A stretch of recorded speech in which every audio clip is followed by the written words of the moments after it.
انسان بدلنا چاہے تو سب سے پہلے اسے کیا بدلنا ہے؟ جانتے ہوئے بھی انسان بری عادتیں کیوں نہیں چھوڑ پاتا؟ جانتے ہوئے بھی کہ یہ فلاں چیز غلط ہے، انسان بری عادتیں اس لیے نہیں چھوڑ پاتا۔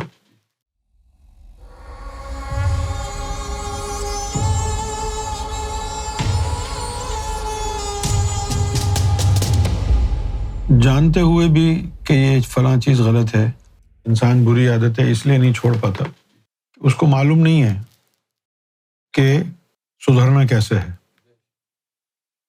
اب تصوف، روحانیت، قرآن یہ کہتا ہے کہ تیرے جسم میں یہ طاقت نہیں کہ وہ کوئی اچھائی اور برائی کرے۔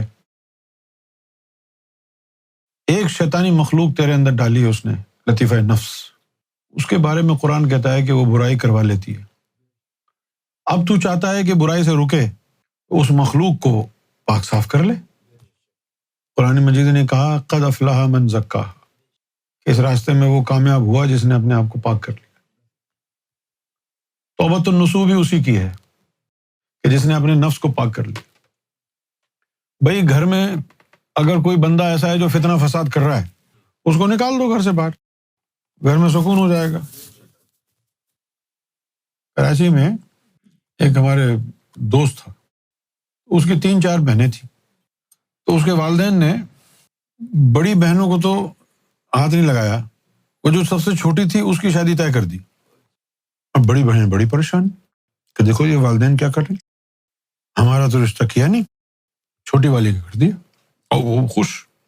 جب اس کی شادی وادی ہو گئی تو پھر والدین نے سب کو جمع کر کے کہا اب بتاؤ گھر میں سکون ہے کہ نہیں؟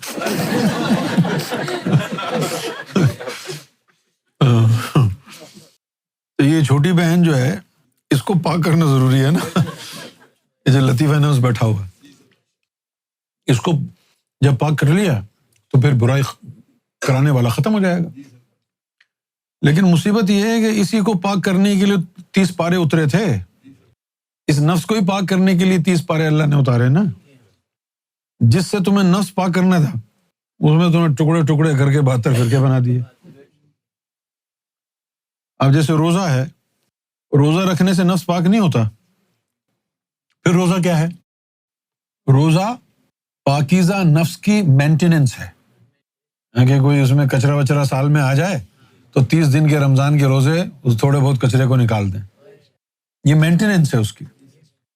اگر روزہ رمضان کے روزے رکھنے سے نفس پاک ہوتا ہے تو ایک ہی سال کے لیے کافی تھا نا، ہر سال گھڑی گھڑی کیوں رکھتا ہے؟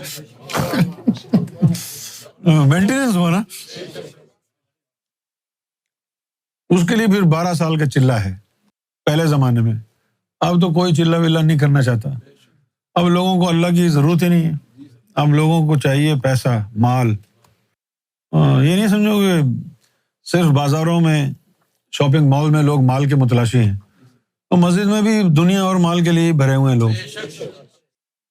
یہ مندر، مسجد، گرودوارے کے نام پر بڑا پیسہ بنایا جا رہا ہے۔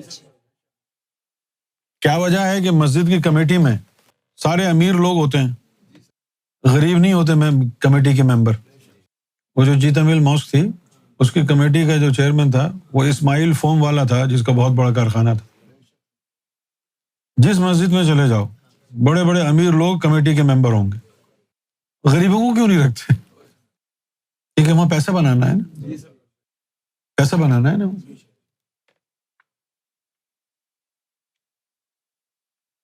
تمہارے عالموں میں سے ایک مولوی ایسا عالم نہیں ہے جو یہ کہے کہ آؤ میں تمہیں نفس پاک کرنے کا قرآن و حدیث کی روشنی میں طریقہ بتاؤں۔ ویسے تو بڑے قرآن و حدیث کے حوالوں کی بات کریں گے، لیکن یہ ہے نا قرآن۔ قرآن کہتا ہے کہ نفس برائی کا امر کرتا ہے، پھر قرآن نے کہا جس نے اپنے نفس کو پاک کر لیا وہ کامیاب ہوگا، اور وقت خواب من دساہا، اور جس نے اس کو بگاڑ لیا وہ ناکام ہوگا اس راستے میں۔ اب وہ نفس کی مینٹیننس کے لیے مختلف طریقے ہیں۔ ایک طریقہ نفس کی مینٹیننس کا جو ہے وہ زہد ہے، عبادت ہے، مشقت ہے، لیکن وہ ٹائم زیادہ لیتا ہے، جیسے ٹیبلٹ ہے اور انجیکشن میں فرق۔ انجیکشن فوراً کام کرتا ہے، تو جو اولیاء کرام ہوتے ہیں وہ اپنے نفس کو مینٹین کرنے کے لیے وہ کہتے ہیں کیا ہے، مشقت میں پڑے نفلیں پڑھتے رہیں، کوئی ایسا غیر شرعی کام کر لیتے ہیں، ساری دنیا تھو تھو کرتی ہے، اس سے ملامت ہوتی ہے، نفس فوراً ٹھیک ہو جاتا ہے۔ اب ہم گالیاں بھی تو دیتے ہیں نا، بہت سے لوگ تعریفیں کرتے ہیں، کیا بات کہی ہے سیدی، بڑا زبردست، ہے نا۔ 10-15% ایسے بھی تو ہوتے ہوں گے جو کہتے ہیں تو شیطان بیٹھا ہوا ہے، اس کی زبان دیکھو، گالیاں دیتا ہے۔ ایسے بھی تو ہوں تاکہ ملامت ہو، نفس میں طہارت آئے۔ سبھی اچھا کہیں گے تو تکبر آ جائے گا نا۔